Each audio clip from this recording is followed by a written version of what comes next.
রাধে রাধে, হরে কৃষ্ণা। আজকে আমাদের গোপুসোনাদের জন্য পরিচিত খুবই, তবুও আমরা বানাচ্ছি আজকে মালপো। তো এটা মেজারমেন্ট কাপে আমি এতটা সুজি এর মধ্যে দিয়ে দিলাম, আর দুধ, এই যে এতটা দুধ দিলাম। এটাকে আমি কিছুক্ষণের জন্য ভিজিয়ে রাখবো।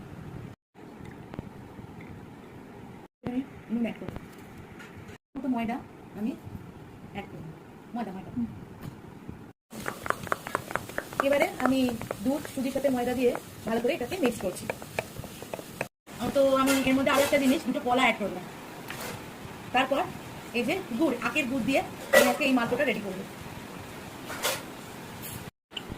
তো এর মধ্যে আমি মুড়ি আর একটু গোলমরিচ হালকা থেকে ভেঙে আর কি অ্যাড করে দিলাম।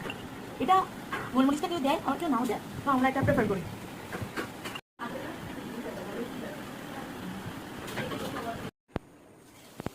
রাধে রাধে বন্ধুরা, আবারও ফিরে এলাম। এবারে আমাদের মালপো ভাজা স্টার্ট। এই যে আমরা একটা একটা একটা করে গোল গোল করে মালপোটা ভেজে দিচ্ছি। মালপোটা কেমন ফুলেছে গোল হয়ে। অ্যাকচুয়ালি বেশি করার রিস্ক নিচ্ছি না, একটা দুটো যদি কোনো প্রবলেম হয়। তো আস্তে আস্তে মালপোটা ফুলে যাচ্ছে, দেখছেন। এইভাবে আমি আস্তে আস্তে সব মালপো বাটারটা দিয়ে মালপোগুলো তৈরি করে নেবো।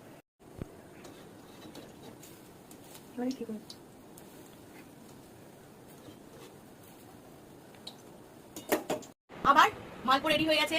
আবার ফিরে এসেছি আমরা আমাদের জাদুদের, মানে গোপালদের ভোগ দিয়েছি। তার আমার ভোগ চলেছে, মানে আমি যাকে বুড়ি আর রাজা রানী। তো আমাদের মালপো রেসিপি কমপ্লিট।